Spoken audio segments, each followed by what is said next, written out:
Maintenant que tu as découvert la notion d'intégrale grâce à la séquence introductive, je peux ici te proposer de voir comment on fait pour calculer des intégrales. Et tu verras que le calcul d'intégrale se base sur une notion mathématique bien précise qu'on appelle la primitive. Cette notion, on va donc la découvrir dans quelques minutes, mais avant de commencer, j'aimerais te dire que malheureusement, les problèmes pratiques qui nécessitent le calcul d'intégrale sont souvent considérés comme des problèmes très difficiles. Ce sont donc des problèmes dans lesquels tu risques très vite de te sentir mal à l'aise. Alors pour ça, il est très important que tu comprennes que les difficultés liées aux intégrales viennent essentiellement du fait qu'on ne maîtrise pas tout à fait la notion d'intégrale. Et si on ne maîtrise pas un outil mathématique, il est tout à fait normal d'avoir des difficultés à l'utiliser pour résoudre des problèmes concrets. C'est bien dans cette perspective que j'ai préparé cette séquence. C'est pour t'expliquer donc la notion de primitive qui va te permettre de calculer des intégrales, mais c'est aussi pour encore insister sur l'interprétation de l'intégrale. Que signifie l'opération mathématique d'intégration d'une fonction? Il est très important que tu comprennes ça pour être à l'aise avec les calculs qui impliquent des intégrales. Voilà, alors je vais reprendre les choses là où on les a laissées dans la séquence introductive. Je t'avais présenté la notion d'intégrale dans le contexte du mouvement, comme étant un lien entre la vitesse d'un mobile et la position d'un mobile. Voilà, donc je te représente le contexte ici avec les graphes de position. X de t, c'est la position du mobile au cours du temps. Le mobile va bouger d'un temps initial ti au temps TF ici. Sur ce temps-là, tu vois qu'il se déplace. Il a effectué une distance qui sera donnée par x de TF moins x de TI. C'est bien la distance qui est représentée ici et qui est donnée par l'intégrale de la vitesse. La vitesse dont le graphe est donné ici, et tu vois bien qu'il s'agit d'une vitesse dépendante du temps en toute généralité. Alors ce lien qu'on a entre la position et la vitesse, il est écrit ici en termes de la dérivée. Tu sais très bien que la dérivée par rapport au temps de la position, ça donne la vitesse. La vitesse, c'est le taux de variation de la position par rapport donc au temps. Cette opération-là, donc c'est bien l'opération qui me permet de passer de la position à la vitesse. Voilà, et tu connais bien la signification de la dérivée. On sait que si on prend la vitesse à un temps t donné, c'est-à-dire la dérivée de la position à un temps t donné, eh bien cette dérivée, qu'on appelle v de t ici, représente tout simplement le taux de variation, c'est-à-dire la pente ici du graphe de la position. La dérivée, je le répète, c'est le taux de variation de la grandeur qui est dérivée. Voilà, c'est ce que signifie ici, bien sûr, cette pente au temps t ici. Cette pente, c'est bien le v de t, comme c'est indiqué là. Voilà, ça c'est pour l'opération de dérivée, que tu connais bien. Maintenant, on va passer à l'opération intégrale, qui permet d'inverser cette relation. C'est surtout ça qu'on va discuter dans quelques minutes ici. On peut effectivement passer de la connaissance de la fonction vitesse, v de t, à la connaissance de la position x de t, grâce à l'opération d'intégration. Alors pour montrer ça, je vais d'abord réinterpréter ici cette intégrale. On a une intégrale qui est un petit signe somme. Le S ici, ne l'oublie pas, c'est le S de Leibniz qu'il a donc introduit pour signifier la somme. On a bien la somme ici de quoi? De V de t dt. Alors ce V de t dt représente forcément la distance parcourue depuis le temps t jusqu'au temps t plus dt, c'est-à-dire pendant la durée dt, durée pendant laquelle j'avais bien une vitesse v de t, je vais bien progresser d'une certaine distance, dx, qui vaut v de t dt. Donc ceci, en fait, il faut tout simplement le voir comme étant la somme de tous les petits dx ici que je vais sommer en passant pour le temps t de ti à tf, je vais considérer tous les petits dt ici, de ti à tf, sur tout l'intervalle de temps, dont la durée est forcément tf moins ti, c'est ce qui est indiqué ici. Je vais considérer tous ces dt sur tout cet intervalle de temps, et donc tous les dx ici vont être sommés. Ceci, c'est bien la somme de tous les dx. J'en ai qu'un qui est représenté ici, mais je dois tous les imaginer ici, les uns après les autres. Je les somme pour obtenir forcément la distance totale parcourue depuis ti jusqu'à tf, depuis ti jusqu'à tf. C'est bien ceci la signification de l'intégrale. Voilà, on peut aussi bien sûr faire une interprétation géométrique de l'intégrale, j'ai beaucoup insisté là-dessus dans la séquence introductive.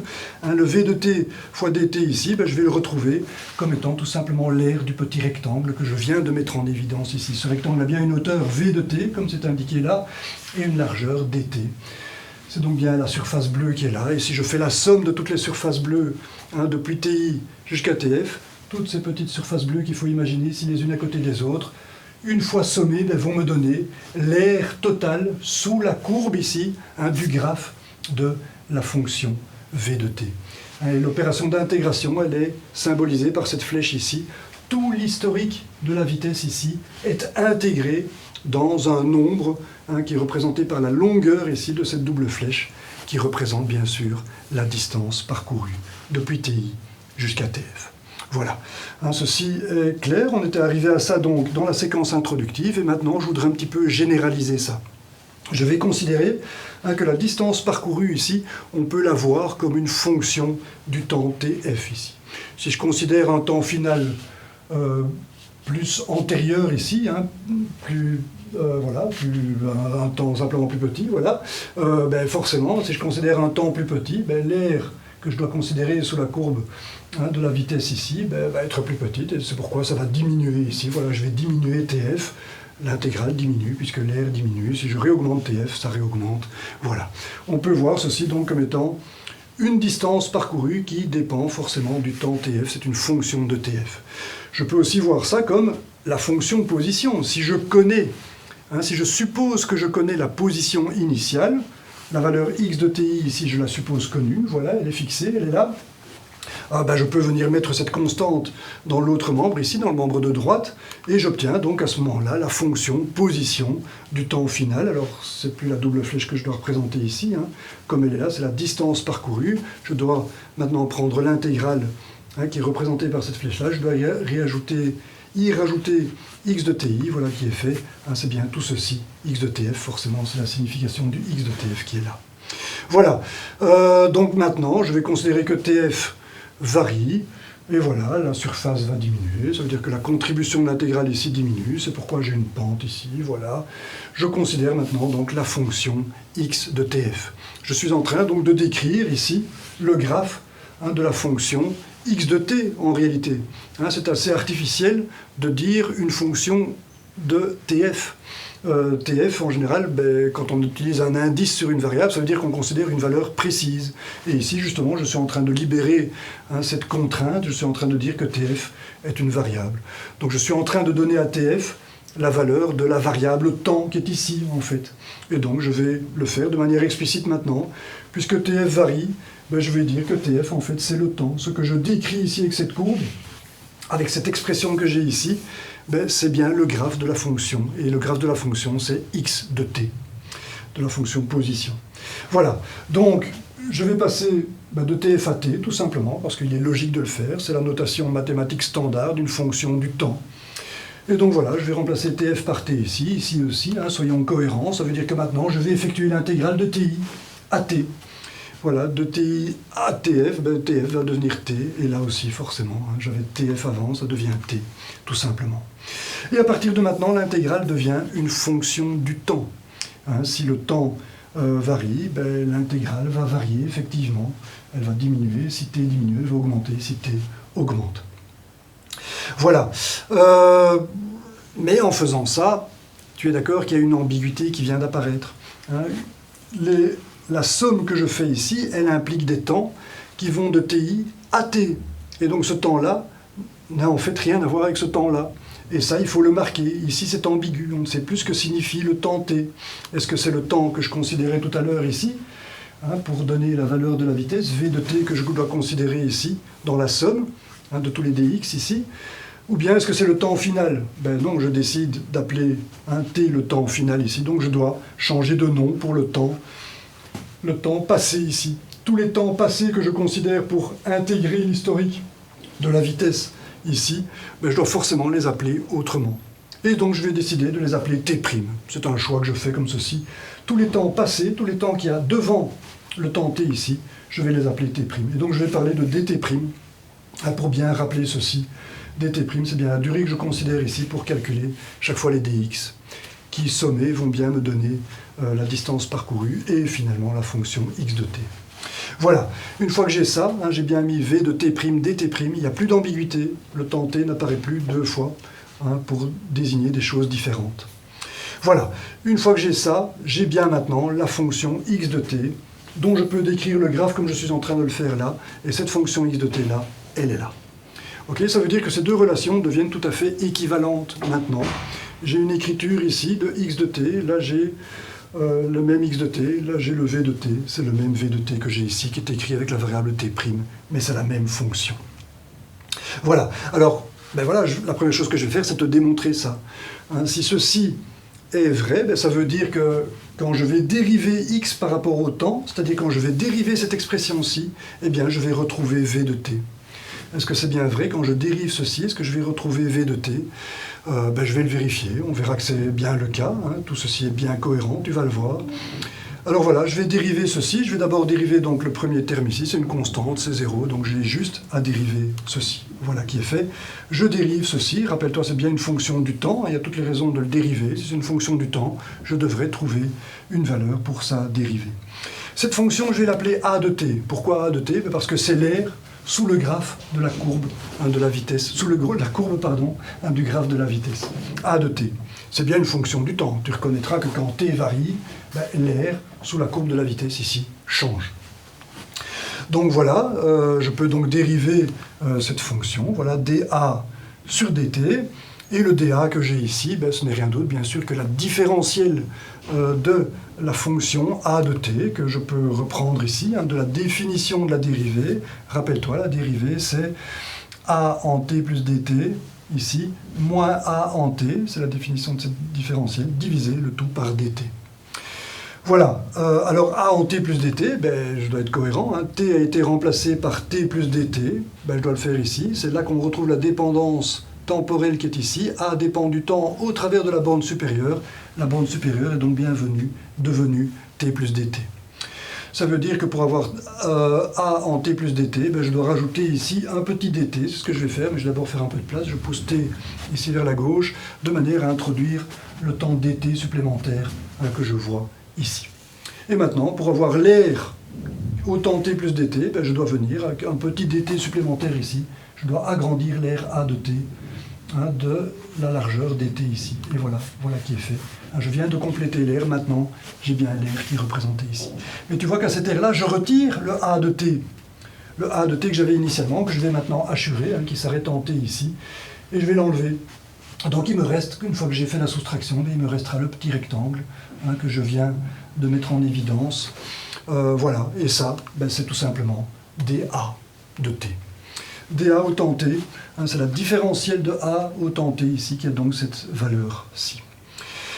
Et voilà, maintenant il me suffit de voir ce que ça vaut, ça. Ben, là tu commences à être familier avec ça, hein. Tu vois bien qu'on a la hauteur v de t ici, on a la largeur dt, bien sûr, hein, c'est le temps dt qu'on a là, et donc ça vaut v de t dt, exactement comme dx. Hein, l'accroissement de l'aire ben, ne représente rien d'autre que l'accroissement de la position, c'est une évidence, hein, on voyait bien ici que la position est donnée par cette intégrale, hein, tout ça est bien cohérent bien sûr, et surtout ce qu'on voit avec ça, c'est que quand je vais diviser dA par dt, ben, je trouve le v de t. Et j'ai donc bien démontré ce que je voulais. Je vois bien que dx sur dt, quand x est donné par cette fonction du temps là, cette intégrale qui dépend du temps, quand je la dérive, eh bien, je trouve bien v de t. Ceci signifie bien que l'opération d'intégration, ben, c'est l'opposé de la dérivée. Je neutralise cette intégration à partir de l'opération dérivée. Dériver x par rapport au temps, ça revient à dériver ceci, et ça me donne bien, comme tu le vois, v de t. Hein, tout ça est bien cohérent, et tu reconnaîtras avec moi que ce résultat-ci est tout à fait indépendant du TI que je mets ici, bien entendu. Hein, je peux faire exactement le même raisonnement ici, avec un TI plus grand. L'aire sera tout simplement plus petite, mais sa variation, son taux de variation sera toujours le même, on aura toujours v de t, bien entendu. Voilà, hein, tout ça pour te dire que ce résultat-ci est tout à fait général, et je vais m'en servir par la suite. Hein, donc rappelle-toi bien de ceci, quand j'ai une intégrale d'une borne inférieure quelconque à t d'une fonction, la dérivée par rapport au temps de cette intégrale me donne la fonction intégrée elle-même pour le temps t qui est là. Voilà. Ceci étant dit, donc je peux maintenant continuer et je vais donc m'intéresser au calcul maintenant de l'intégrale. Alors, qu'est-ce que j'entends par calcul de l'intégrale? Ça veut dire que si un jour tu rencontres une expression comme ceci avec une fonction connue, telle que cette fonction-là, volontairement un peu compliquée ici, voilà, comment est-ce qu'on fait? Est-ce qu'il y a moyen de calculer la position x de t, connaissant la position initiale, à partir du calcul de cette intégrale? La réponse est oui, je vais te montrer comment, mais avant ça, je voudrais prendre ici un exemple plus simple. Je vais considérer la fonction toute simple, qui est une constante. Je vais considérer que la fonction v de t', c'est v0. Donc la fonction v de t, c'est v0. Et là, on voit que la pente du graphe des positions est une constante. Pour tout temps, j'aurai bien la même pente. Ça veut dire clairement que j'ai une pente qui est une droite. C'est un graphe qui est une droite, tout simplement, de pente v0. C'est une évidence. Tu reconnais là-dedans, bien sûr, la formule du mouvement rectiligne uniforme, c'est-à-dire à vitesse constante. J'ai bien une vitesse constante qui vaut v0. Et dans ce cas-là, on sait que la position, elle est donnée par le produit de la vitesse par le temps. La vitesse v0 parcourue pendant le temps t va me permettre de me déplacer jusqu'en x de t. La distance parcourue, c'est bien la vitesse fois le temps. Voilà. Et maintenant, ce que je voudrais voir, c'est est-ce que cette intégrale-ci est compatible avec ce résultat donné par nos connaissances antérieures ici, du MRU. Alors voilà, je serai confronté à x de ti, comme tu peux le voir ici. Donc si x de t vaut v0t, x de ti, c'est v0 fois ti. Voilà, alors pour voir si ceci est compatible avec cette intégrale, on va être confronté avec cette intégrale sur base de ce résultat connu ici, on va voir si c'est cohérent. Voilà, alors pour ça je vais le faire, puisque je m'intéresse à l'intégrale, je vais reprendre la distance parcourue, puisque cette intégrale représente la distance parcourue. Je vais donc remettre le x de ti de l'autre côté. Donc voilà, la double flèche ici doit revenir avec x de ti en moins, ici, voilà, qui est fait. Voilà, et ici je pourrais confronter les deux, puisque maintenant j'ai une intégrale ici que je peux représenter très simplement. On sait que l'intégrale ici représente l'aire sous la courbe du graphe de la vitesse. Voilà le graphe de la vitesse. L'aire sous cette courbe est particulièrement simple, c'est l'aire du rectangle que j'ai ici. On sait donc que ce que représente cette intégrale, c'est l'aire de ce rectangle, qui a une largeur t moins ti ici, et une hauteur v0. Alors, est-ce que c'est compatible avec ce que j'ai ici? Voilà, les connaissances qu'on avait nous ont permis de dire ça. Est-ce que c'est compatible? On va le voir. Donc, je vois que j'ai x de t moins x de ti. Je vais faire ça. v0t moins v0ti, c'est ça que j'ai quand j'applique ceci. Est-ce que c'est compatible avec l'interprétation de l'intégrale? Eh bien oui. Il me suffit de mettre le v0 en évidence. J'ai donc bien v0t fois t moins ti. T moins ti, c'est la largeur du rectangle, je l'ai déjà dit, et V0, c'est la hauteur de ce rectangle. J'ai bien, à partir des formules du MRU ici, j'ai bien l'interprétation correcte ici, j'ai bien le résultat donné par l'interprétation de l'intégrale. Alors ça, c'est l'interprétation de l'intégrale, maintenant je peux même calculer cette intégrale avec une fonction aussi simple, c'est pas très compliqué. Il me suffit de remplacer v de t' par v0, voilà qui est fait ici, et je me retrouve ici avec une somme extrêmement simple à effectuer. Les dt', ce sont tous les petits intervalles de temps que je dois considérer depuis ti jusqu'à t. Voilà, et on voit que tous ces dt' sont multipliés par un même facteur v0. Alors quand j'ai une somme de nombres tous multipliés par un même facteur, il est clair que je peux mettre ce facteur en évidence, je peux le sortir de la somme. Ce sera toujours comme ça. Quand dans une intégrale, tu auras un facteur constant dans une intégrale, tu pourras toujours le sortir de l'intégrale. Et il ne faudra rien voir de compliqué à ça. Une intégrale, ce n'est jamais qu'une somme. Mettre en évidence un facteur commun dans une somme, c'est quelque chose à laquelle tu es très très bien habitué. Si j'ai 2a plus 2b, j'ai le facteur commun 2 ici, que je peux forcément mettre en évidence. Ce n'est rien d'autre que ça, il n'y a rien de compliqué à ça. Voilà, une fois que c'est fait, tu es d'accord que l'intégrale avec laquelle je reste ici est ultra simple. Je dois juste sommer les dt' ici depuis ti jusqu'à t. Voilà le premier, je suis en ti ici, je rajoute dt', et puis je vais tous les mettre comme ceci, les uns après les autres, jusqu'en t. Depuis ti jusqu'à t, j'ai sommé tous les dt, et forcément, si je fais ça, j'obtiens tout simplement la durée t moins ti. C'est évident. Ceci, ce n'est rien d'autre que la durée t moins ti. Et voilà, j'ai donc bien le résultat V0, t moins ti, c'est tout à fait conforme à ce qu'on obtenait déjà à partir de l'interprétation géométrique. Donc on voit que les formules qu'on connaissait ici du MRU sont bien compatibles avec la notion d'intégrale. On voit que ça marche bien. Maintenant, je peux repasser à la fonction x de t. Je vais reprendre le x de ti ici. Je suppose que je le connais. Et je peux donc décrire maintenant la fonction x de t. Alors voilà, si je vais maintenant, si je prolonge le mouvement que j'ai commencé ici, je vois que j'ai un problème. Je vois que j'ai été un petit peu négligent, parce qu'en réalité, je vois que le graphe de la position que j'ai choisie ici, il a une intersection ici, en t égale à 0, j'ai une intersection ici qui se fait au-dessus de l'origine, ici en x0. Je vois que j'arrive en x0 et pas en 0. En te proposant les formules simplifiées du MRU ici, je te proposais bien sûr qu'au temps t égale à 0, si je fais t égale à 0, j'obtiens un 0 ici, bien entendu. Ce n'est pas le cas, je vois que je dois rajouter x0 pour que ce soit conforme à ce que j'ai ici. C'est normal, c'est parce que j'étais un peu vite.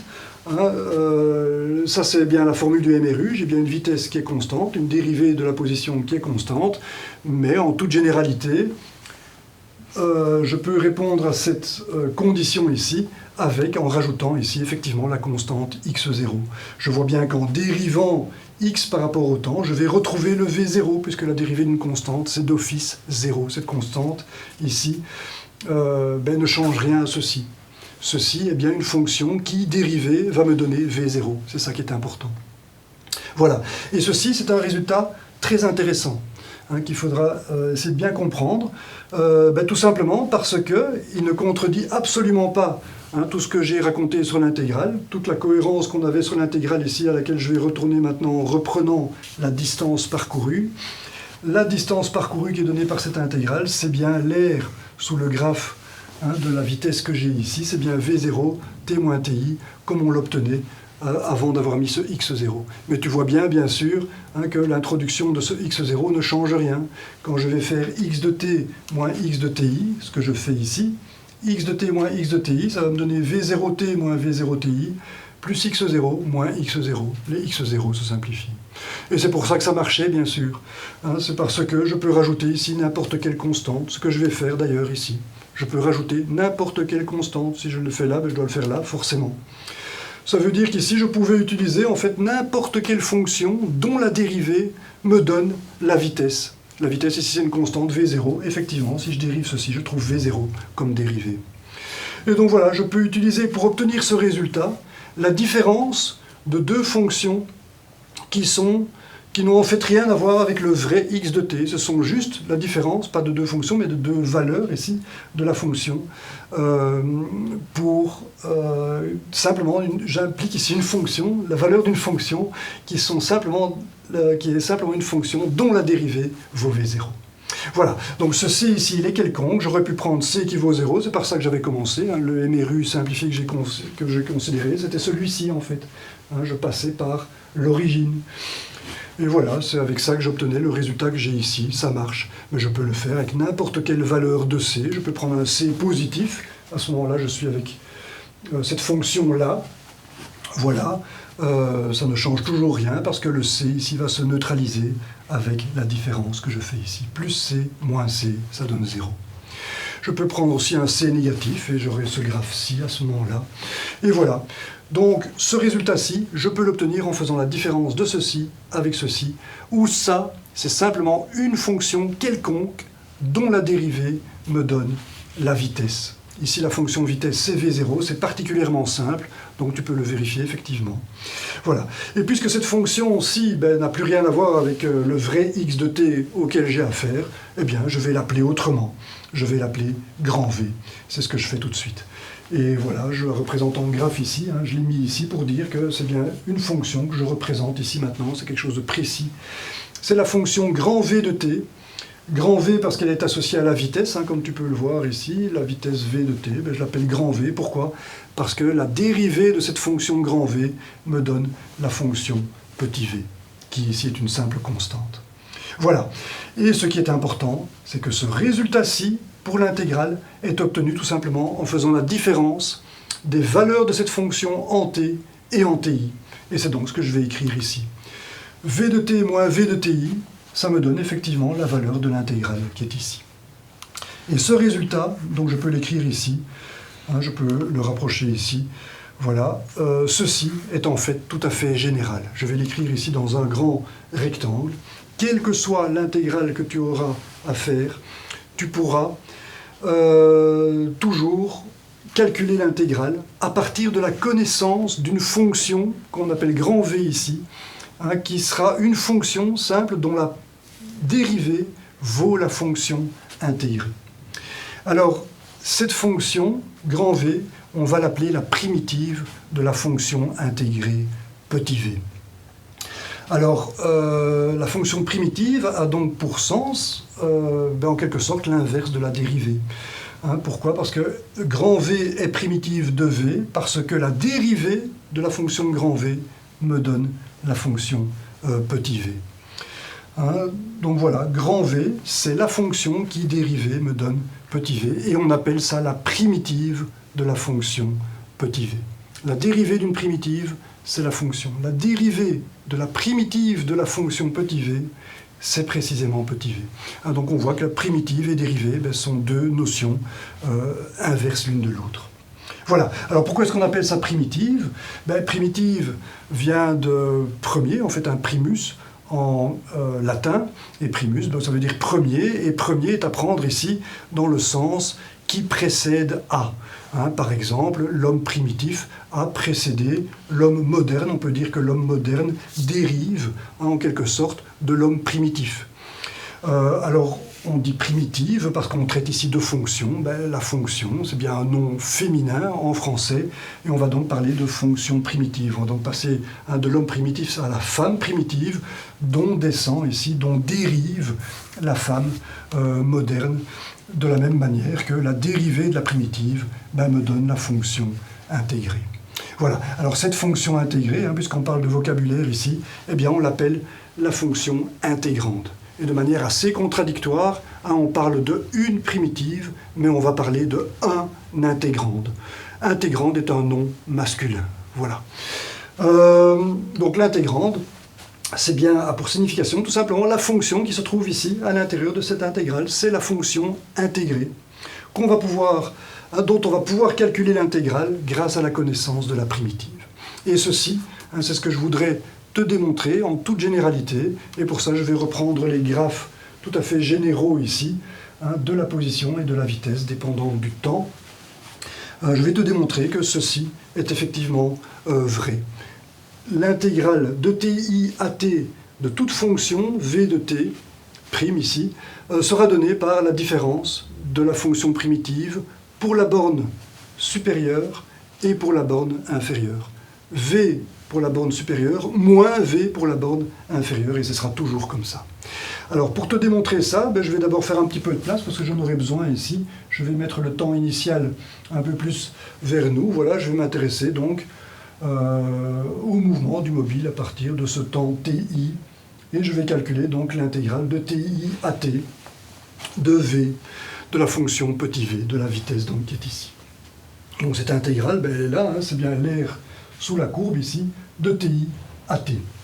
Alors pourquoi est-ce que j'ai dégagé, pourquoi est-ce que j'ai mis ti plus ici? Parce que je vais introduire un temps t star ici, un temps t star dont j'ai besoin pour introduire une nouvelle fonction qui sera tout simplement la fonction du temps suivante. C'est l'intégrale de t star à t de la fonction vitesse. Hein, c'est-à-dire que c'est tout simplement l'air sous la courbe quand je recule ici la borne d'intégration en t star. C'est donc l'air bleu qui est ici, et puisque je dis que c'est la fonction primitive, je vais la représenter en vert. La fonction primitive est représentée en vert. Alors, pourquoi est-ce que je dis que c'est une fonction primitive? Je n'ai pas encore justifié ça, mais c'est une évidence. Je suis bien en train ici de considérer l'air sous la courbe du graphe des vitesses, c'est bien ceci, et on sait bien que cet air-ci est là pour taux de variation, la vitesse au temps t. Quand je calcule la dérivée de v par rapport au temps, eh bien je trouve bien la vitesse v. On l'a vu tout à l'heure, quel que soit le temps t star, j'aurai ce résultat-là. La vitesse sera bien le taux de variation ici de cette intégrale. On sait bien que l'intégrale, hein, on l'a vu donc dès le départ, que si je dérive par rapport au temps cette intégrale, eh bien je vais dégager ici la fonction v de t. Ceci est donc une évidence, c'est bien une primitive de la fonction v. Et c'est une primitive quelconque parce que ce temps t star ici, ben, je peux le choisir un petit peu où je veux. Voilà. Donc voilà, je vais peut-être passer maintenant à l'essentiel. Hein, je vais regarder donc cette fonction v de t. Je vais considérer le temps t ici. Je vais considérer une variation jusqu'en ti de ce temps. Donc je vais considérer la fonction v au temps ti. Hein, pourquoi est-ce que je fais ça? Parce que je m'intéresse ici au temps ti, bien entendu, pour calculer l'intégrale. Donc voilà, je le fais. Je diminue le temps ici jusqu'en ti. Voilà, donc j'ai bien ici la fonction v de ti. Hein, c'est bien l'intégrale de t star à ti de la vitesse. C'est donc bien v de ti que je retrouve ici. Alors je peux même aller jusqu'en t star, hein, v de t star, grand V de t star, ben, ce sera l'intégrale de t star à t star, c'est-à-dire ben, sur un intervalle de temps nul, l'air sous le graphe hein, de la vitesse pour un temps nul, ben, ce sera nul, forcément la largeur du rectangle elle vaut 0. Et donc j'ai 0 ici pour la fonction v de t star. Donc t star, ici, représentera toujours le point hein, de la fonction où la fonction est nulle. Le point, la valeur de la variable t ici, où la fonction est nulle. V de t star, par définition, sera nulle. Voilà, donc j'ai bien v de t star ici, v de ti, v de t qui est ici, et forcément j'ai envie de représenter cette fonction, hein, comme je l'annonce ici, je vais la représenter aussi comme la fonction x de t, mais tu vois que je dois tout décaler bien sûr, ici je dois tout descendre sur la ligne de base, ici sur l'axe des temps. Voilà la fonction v de t qui apparaît. Et c'est bien une simple translation vers le bas de la fonction position que j'ai ici, puisqu'on a bien les mêmes pentes en tout point, dv sur dt, ça vaut petit v, qui vaut aussi dx sur dt. Toutes les pentes ici sont les mêmes sur ces deux graphes, et donc ça ne peut être que la translation. Elles ne peuvent être que la translation l'une de l'autre. Ce que j'écris ici d'ailleurs, x de t, c'est v de t plus la constante c, hein, la constante c qui sépare ici les deux. Pour obtenir x, je dois rajouter une constante. Voilà, donc on est bien d'accord, ceci est une primitive de la fonction petit v, et je vais maintenant démontrer ceci. Je vais parler de v de ti, puisque j'en ai besoin. V de ti, c'est l'intégrale de t star à ti de la vitesse. C'est donc bien l'air vert foncé ici. Je vais bien de t star à ti avec cet air foncé. Et donc je fais v de t moins v de ti. Alors rappelle-toi, v de t, c'est bien l'intégrale depuis t star jusqu'à t. Depuis t star, pardon, ici, jusqu'à t. C'était bien l'air vert que j'avais initialement. Et maintenant, je vais retirer, avec v de ti, je retire cet air-là. Ça veut dire qu'il me reste juste l'air vert clair ici. Ça, c'est v de t moins v de ti. Et qu'est-ce qu'on constate? On constate que v de t moins v de ti, ben c'est tout simplement l'air sous le graphe de la vitesse depuis ti jusqu'à t. Et c'est bien l'intégrale que je recherche. Depuis ti jusqu'à t, c'est bien ça, l'intégrale que je recherche. C'est bien l'air vert clair ici, hein, qui est donné par v de t moins v de ti. Voilà, donc la démonstration est faite. Alors c'est une démonstration très visuelle, hein, on peut avoir recours à une démonstration un peu plus formelle. Pour ça, je vais décomposer l'intégration ici en deux parties. L'intégrale, c'est jamais qu'une somme, eh bien, je peux décomposer cette somme en deux morceaux. Je peux dire que je prends les dt' ici, je les somme d'abord tous depuis t star jusqu'à ti, comme tu peux voir, depuis t star jusqu'à ti, pardon, ici, c'est là que je le fais. Et puis je repars de ti jusqu'à t. Voilà. Il est clair que cette somme ici, ben, elle est égale à cette intégrale-là. Je l'ai juste fait en deux temps, de t star à ti, et puis de ti à t. Voilà. Un ti, pour prendre le relais ici, pour aller jusqu'à t. Pourquoi est-ce que je fais ça? Ben, pour mettre en évidence, bien sûr, le v de ti qui est ici. Ceci, c'est v de ti, t'es d'accord? C'est bien la même borne, t star, ti.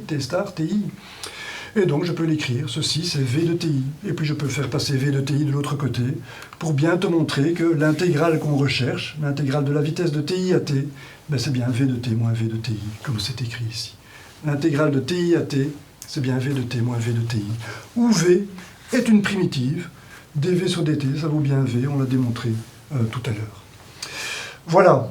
Donc voilà, c'est assez convaincant. Tu vois que pour calculer une intégrale, il te faudra tout simplement identifier la primitive de l'intégrande. De un intégrande, rappelle-toi, c'est bien un masculin ici. Voilà. Alors, je voudrais bien insister sur le fait que ceci, c'est n'importe quelle primitive. Le temps t star, ici, il est tout à fait arbitraire. J'aurais pu choisir un temps t star, ici, beaucoup plus proche du temps t. Rappelle-toi que le temps t star, c'est le temps auquel cette fonction est nulle. V de t star, ce sera l'intégrale de t star à t star. C'est bien toujours nul. Et c'est donc la fonction qui est là. Puisque la pente est toujours la même, ce sera toujours donné par v de t, ça veut dire que ce sera une simple translation. Tu vois que cette fonction est en fait définie à une constante près au travers de cette variable qui est en fait quelconque, t star. Voilà. Alors, pour monter plus haut ici que la fonction bleue, par exemple, je devrais aller chercher des t stars qui sortent ici du domaine. Donc là, je suis un petit peu mal à l'aise quand même. Pour avoir toutes les primitives, je dois rajouter ici une constante c. Mais ça ne change absolument rien au raisonnement qu'on vient de faire, parce qu'on sait bien que cette constante c ici va être neutralisée dans la différence que je fais ici. J'aurai plus c et puis moins c, bien sûr, quand je vais considérer v de t moins v de ti, le c s'en va. Et donc en général, on ne s'encombre pas du tout de rigueur ici. On va tout simplement noter la primitive comme ceci, on ne va pas se fatiguer. On ne va plus noter les bornes ici, ceci est simplement symbolique. On va dire que v de t, c'est la primitive de petit v. C'est tout à fait équivalent à la relation qui est ici. Ceci et ça, c'est la même écriture, et ça montre bien que l'intégrale est l'opération inverse de la dérivée. Si je dérive la primitive, je trouve bien la fonction v, je neutralise l'intégrale avec la dérivée. L'intégrale est bien l'inverse de la dérivée. Voilà. Donc, ceci, c'est ce qu'on va appeler une intégrale indéfinie. Pourquoi? Parce que c'est chaque fois quelque chose qui dépend d'une variable, c'est une fonction. On va donc dire qu'elle est indéfinie puisqu'elle dépend de la valeur de la variable qu'on choisit. D'accord? Alors ceci, c'est par opposition à l'intégrale définie qui, elle, a des bornes qui sont bien déterminées. Ce n'est plus une variable, ceci, c'est une valeur bien donnée du temps t. Je vais de ti à tf. Je vais la considérer sur le graphe ici. C'est une intégrale définie que je peux représenter sur le graphe. Voilà. Je vais bien de ti à tf, comme tu vois, j'ai bien fait la correspondance ici. Et donc j'aurai le mobile qui va se déplacer de x de ti jusqu'à x de tf. J'aurai donc bien une distance parcourue qui est donnée par l'air sous le graphe de la vitesse depuis ti jusqu'à tf. C'est bien la signification de cette intégrale. Et voilà, et on voit tout de suite que ce sera donné par v de tf moins v de ti, parce qu'effectivement, il s'agit juste d'une courbe ici translatée, et donc ces deux points ici sont translatés de la même valeur, de la même distance sur ce graphe, et donc la distance que j'ai ici entre x de tf et x de ti, ce sera la même distance que j'aurai entre v de tf et v de ti. C'est ce qui est représenté ici. Et donc cette intégrale vaudra effectivement v de tf moins v de ti. Ce qu'on note avec les crochets ici, cette écriture avec les crochets, elle permet d'exprimer en fait cette différence v de tf moins v de ti. C'est v entre crochets, ti et tf. Ti et tf rappellent bien sûr les bornes d'intégration ici. C'est une notation qui est bien pratique pour noter ceci. Tu verras ça en faisant des exercices, tu verras que ceci est bien pratique, tout simplement parce que ça rappelle ici les bornes de l'intégration. Voilà, c'est ce qu'on appelle donc l'intégrale définie. Et voilà, en conclusion, donc, quand tu auras des intégrales à faire, alors elles seront souvent exprimées avec la notation standard des fonctions, c'est-à-dire la fonction f de la variable x, comme c'est noté ici, et l'intégrale prendra cette forme-là, intégrale de f de x dx, pour x allant de xi à xf. Ce seront deux valeurs, ce sera une intégrale définie. Alors comment calculer cette intégrale définie? Eh bien, tu devras d'abord considérer la primitive de cette fonction petit f. Tu devras considérer donc la primitive de l'intégrande petit f. Alors, pour faire ça, il faudra bien sûr bien maîtriser la notion de dérivée, mais une fois que tu as la fonction primitive, tu vas la mettre ici, entre les crochets ici, qui veulent dire tout simplement f de xf moins f de xi. Et donc tu vois que le calcul d'intégrale se résume en fait, la seule difficulté que tu auras, c'est de calculer des primitives. Voilà, si je te donne la fonction a fois x, où a est une constante, je te laisse un petit peu réfléchir, quelle sera la primitive de cette fonction? Autrement dit, quelle est la fonction qui dérivée va te donner a fois x? Je suppose que tu l'as, je te laisse encore un peu réfléchir. Eh bien oui, c'est 1 demi de ax carré. Pourquoi? Parce que la dérivée de x carré, c'est bien 2x, tu t'en rappelles, et 2x, le 2 avec le 1 demi se neutralise, et il te restera 2x fois a, c'est-à-dire sur 1 demi, c'est-à-dire bien ax, tout simplement. Voilà, donc ça marche bien. Je peux te donner un autre exemple ici. Si je te donne ax carré, quelle sera la primitive de ax carré? Eh bien oui, ce sera 1 tiers de ax cube, parce que la dérivée de x cube, c'est 3 fois x carré. Et 3 fois x carré fois 1 tiers fois a, ça donnera bien a fois x carré. Voilà, je peux encore présenter un autre exemple, juste pour te donner un avant-goût des difficultés que tu vas rencontrer. Voilà, quelle est la primitive de sinus x? Je te laisse un peu réfléchir. Eh bien oui, c'est moins cosinus x. Moins cosinus x, pourquoi? Parce que la dérivée du cosinus x, c'est bien moins sinus x. Et moins par moins, ça donne bien le plus qu'il y a devant ce sinus. Voilà, je peux terminer avec une dernière petite fonction. Quelle serait la primitive de 1 sur x? Là, c'est carrément plus difficile. Voilà, c'est la fonction logarithme. Logarithme népérien de x, le logarithme naturel. Voilà, la dérivée du logarithme naturel, c'est effectivement 1 sur x. Et donc, ln de x est bien la primitive de la fonction 1 sur x. Et comme tu vois, je ne m'encombre pas ici avec des constantes. C'est tout à fait inutile de le faire. On sait que ces constantes se neutralisent d'office dans la différence ici, qui est cachée dans le crochet ici, que tu auras à calculer. Voilà, je vais m'arrêter ici. On aura l'occasion de faire des intégrales dans les séquences qui vont venir, dans lesquelles je donne des exemples utiles de calcul intégral. Tu verras que c'est assez amusant, on peut découvrir énormément de choses grâce à cet outil mathématique. Et je te donne donc rendez-vous pour ces nouvelles séquences. Et je te dis à bientôt. Merci pour ton attention.